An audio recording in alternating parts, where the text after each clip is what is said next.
Well, we're back for another installment of Grindhouse Purgatory, and for this edition, I know that wrestling has sold out huge arenas like the Pontiac Silverdome. I guess that, I don't know, that holds like 90,000 people or something like that. But, you know, that seems to be a common thing today with the plethora of the way, you know, wrestling is promoted, especially with the WWE and stuff like that. But let me take you back to a time when the WWF wasn't really doing so well. Matter of fact, the WWF was on the verge of going out of business around 1979. Reason being is that the big champ was Bruno Sammartino. Bruno was the WWF. Bruno had incredible pull behind the scenes, and a show in Baltimore once was canceled because Bruno was snowed in Pittsburgh. If Bruno was on the card, the place would sell out. Bruno Sammartino sold out Madison Square Garden more times than Elvis Presley. The entire card could be shit, but Bruno's match would be the one that would basically sell the whole show. Well, Bruno held the belt for a while, got tired of being beat up, dropped the title to a hand-picked successor, an interim champion, Ivan Koloff. Ivan held the belt for about a month and dropped it to Pedro Morales in Madison Square Garden. But the problem with Pedro Morales was, as rabid as Bruno's fans were, Pedro's were worse. And if Pedro lost or if Pedro was brutalized, they could riot. So basically, they wanted to get the belt off of Pedro and back on Bruno. So Pedro lost the belt to Stan Stasiak at the Garden, but they never acknowledged the title change that night for the simple fact that the fans would have rioted. It was acknowledged the next day in the newspapers. Of course, Bruno came in and took the title, you know, right back and was on top until he wrestled Stan Hansen, and Stan was green at this point. He was a big guy, and, you know, basically the fans wanted to see Bruno conquer monsters, so they got the biggest and baddest guys that would come in. George the Animal Steele, Baron von Raschke, Waldo von Erich, you know, the list goes on and on. But Stan's finishing move was the clothesline, where basically he would take your head off with this clothesline. He did it to Bruno, but he picked up Bruno and botched a fucking body slam where Bruno landed. His head and his shoulder hit the mat and his neck broke. The lariat didn't break his neck, but Bruno was out for quite some time, and, you know, came back, basically took out Hansen, got the revenge thing, but then he wanted out and he lost the belt to superstar Billy Graham down in Baltimore when Graham pinned Bruno with his feet on the ropes.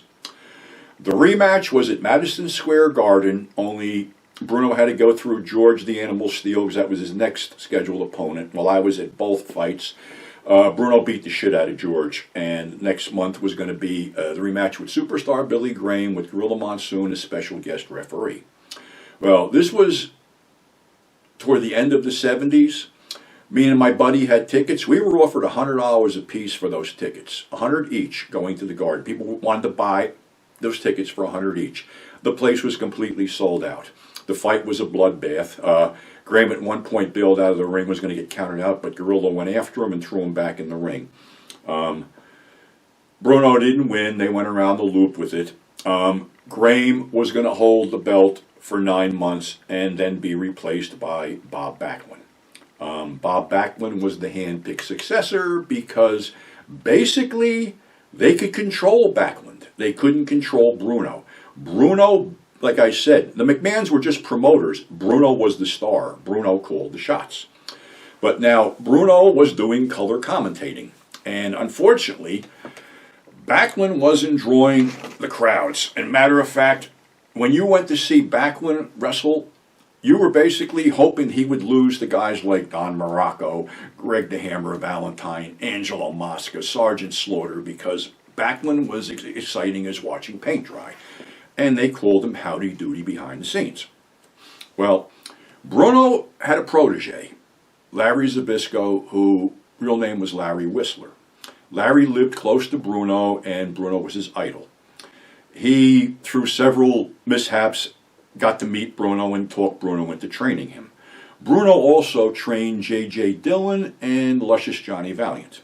But Larry was his protege, so he would take Larry to the WWF and they would use him because what Bruno wanted, Bruno got.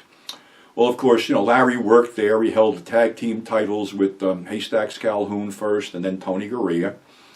And then had to go out for some seasoning. He went down to Atlanta, went out to Los Angeles, won the Beat the Champ belt, and came back when business was very, very bad.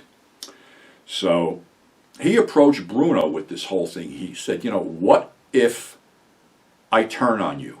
What if we work an angle where basically I ignore you for a while and then I challenge you to a match and it's all supposed to be scientific and everything, all respectful, and then I turn on you? Well, Bruno said, let me think about it. Well, Bruno thought about it, called him up and said, this is how we're going to do this. So like I said, Bruno was doing color commentary and Larry would wrestle a match. Bruno would be waiting to interview him and Larry would brush by him. They did this for a couple of weeks. So Larry said, finally he goes, something's holding me back. I want to prove myself. I want to step out. And he goes, I want to wrestle you, strictly scientific, strictly hold for hold, no bullshit, we'll wrestle. So they set it up for TV. Well, they're wrestling, and of course, Bruno's getting the better of Larry, and Larry's getting frustrated. So in the ultimate heel move, Larry grabs a chair, cracks Bruno over the head, and leaves him lying in a puddle of blood. This was the thing that blew everyone's mind. Larry gets a call from the New York City police saying, whatever you do, do not go to Little Italy. I mean, this was before kayfabe was broken. They bought this. All right? Larry was completely hated. They're going to do a whole series of matches, but Larry was sort of like a little tweaked about the whole thing with Bob Backlund because he goes, I'm not getting main event pay for doing this. Backlund's getting main event pay, and me and Bruno are the ones that are drawing the crowd. Well, Larry calls up Vince McMahon Sr. and says, why don't you let me beat Backlund for the belt? That way there'll be more heat on me. Well, McMahon was loyal to his champions, and also, like I said, he could control Backlund, so he goes, let's just forget about the whole thing. Well, Larry takes this to be that he's fired. He calls up Bruno and tells him what happened. So Bruno goes, I don't think he fired you, but he goes, let's play like he fired you. He goes, what you do is, you're supposed to do these little spot shows against Pedro Morales and Ivan Putski leading up to, our match. He goes, don't go. Just don't go. So Larry's sitting home, and the next weekend is supposed to be Pittsburgh, Philadelphia, Boston, and then Madison Square Garden.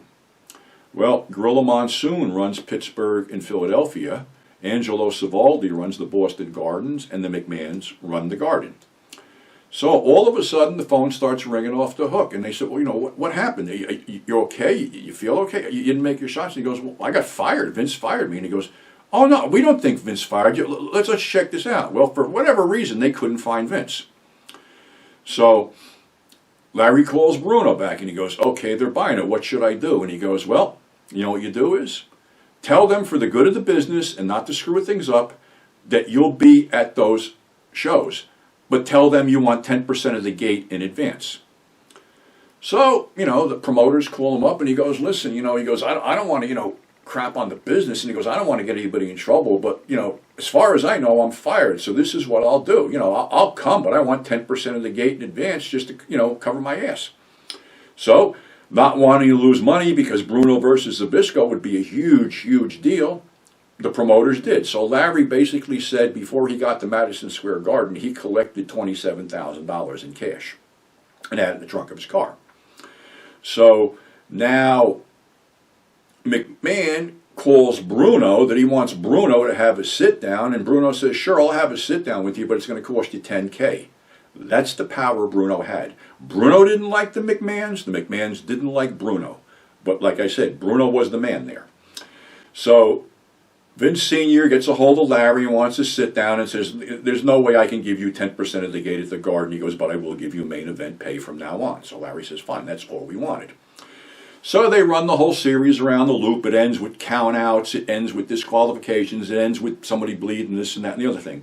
So they figure, at least Larry figures, a climactic showdown at Shea Stadium, 45,000 seats. This has never been done before. And basically, what's going to sell Shea Stadium is this one match, Bruno versus Larry in a steel cage. Okay, so they set this whole thing up. There's a bunch of other matches. I mean, Backlund and Pedro Morales took the tag team titles from the Samoans. Pat Patterson beat Tor Kamada. Antonio Inoki came in and specifically wanted to wrestle Pretty Boy Larry Sharp. So there was a bunch of, profile matches, but nothing was going to top the main event. And Larry said when he looked at the dugout, before the show opened, there's nobody there, and he's going, is this going to work? Because they've never sold out a place like Shea Stadium before. Well, they not only sold out Shea Stadium, they had to turn several thousand people away because they couldn't fit them in. So when Larry made it out of the dugout to the cage, the place blew up with the Larry Sucks chants, and the boos basically rattled the whole place. Now, if that was loud, when Bruno stepped out, Larry said it was like a nuclear explosion went off. Okay, so they get in the cage, and Bruno was basically beating the piss out of Larry, beating the shit out of him. So Larry does what any heel would do, kicks Bruno in the balls. Now he's dancing around, beating the crap out of Bruno, and Bruno's trying to find his gig. All right, so Bruno goes down, cuts himself, comes up, does the Superman comeback, beats the shit out of Larry, beats Larry bloody, opens the door of the cage, and walks out, and the place explodes again. So they get back to the dressing room, and Bruno sits down with Larry, and he goes, we were toying with the idea of letting you win. So Larry goes, well, what stopped you? And he goes, the fact that you would have never got back to the dugout alive. That's what stopped us. And he goes, listen. He goes, I'm going to be leaving. They're going to mess with you. He goes, but just remember one thing. You never pin me. Remember, I walked out of the cage. You never pinned me. So Larry goes, he figures, all right, I'm going to have a run with, a bunch of guys, 3 matches here and there, high profile at the Boston Gardens, Philadelphia Spectrum, Pittsburgh, whatever. Well, this is how the McMahons were going to screw him. He gets to the building. He's supposed to wrestle Pedro Morales, 3 matches. The one match he'll get disqualified. Second match will be a blow-off. Then there'll be like a finish match. Well, when he gets there, Angelo Savoldi comes up and he goes, well, I just had a call from the office and they want Pedro to go over on you. And he goes, what do you mean? He goes, they want Pedro to pin me? And he goes, yeah. And he goes, Angelo, that would be totally disrespectful to Bruno because remember, Bruno never pinned me, so why would Pedro be able to pin me or anybody be able to pin me? So these promoters were so respectful of Bruno because they were all Italian Americans too. They let it slide for a while, and finally, like Larry said, he goes, I finally got, they finally got rid of me. He goes, I went to Atlanta, I went to WCW, I went here, I went there. Larry's career lasted up until I think he was about maybe in his mid-60s. He never got over the stigma of the whole, Larry sucks, Larry sucks. Larry was the guy who beat Bruno, but then there was a turnaround in WCW with the New World Order, where Scott Hall got in his face during a commentary, and Larry took off his headphones and threw him down because he wasn't going to back down, and that led to him being turned around as fucking babyface again. So I think he had a match with Eric Bischoff and one with Scott Hall, but he said in his biography, Larryland, that basically he knew he was past the whole thing where he shouldn't wrestle anymore, but, did a couple stints here and there. But my point of this whole thing is that basically this was just one match, one specific match that sold out a 45,000-seat arena. It's been done, better now than ever before, but back then that was unheard of. Nobody would have tried that. But it just attested to the strength and the popularity of Bruno Sammartino in particular, because Bruno Sammartino made Shea Stadium, but Shea Stadium made Larry Zbyszko. And unfortunately, Bruno passed away a couple of years ago. I believe he was 81 or something like that. I had the honor to meet him and sit and talk with him at a convention Very humble guy, very nice guy. I told him how, my mother was a huge fan, and when, he wrestled locally in West Orange at the South Mountain Arena, I would take her to see the show, and he inquired about her health and signed a nice 8x10 for her, and took a picture of me with the old WWF belt, and it was, like I said, very cool experience. I was so glad to meet him, and came away with that, feeling really good about the whole thing. So, again, this is when it was real, no kayfabe, no nothing. Everybody bought it to a certain extent, and what Larry says was a lot of the fans would say, we know wrestling's fake, but when Bruno wrestles, it's real. Go figure. But Bruno is and will always be the living legend of professional wrestling, even though he was gone. I mean, I went to see him multiple times at the Garden, and when he came out, the Garden just vibrated with the cheers and the fans. So that's what we got for today. So until next time, stay safe, mask up. Thanks for tuning in, and we'll see you on the flip side.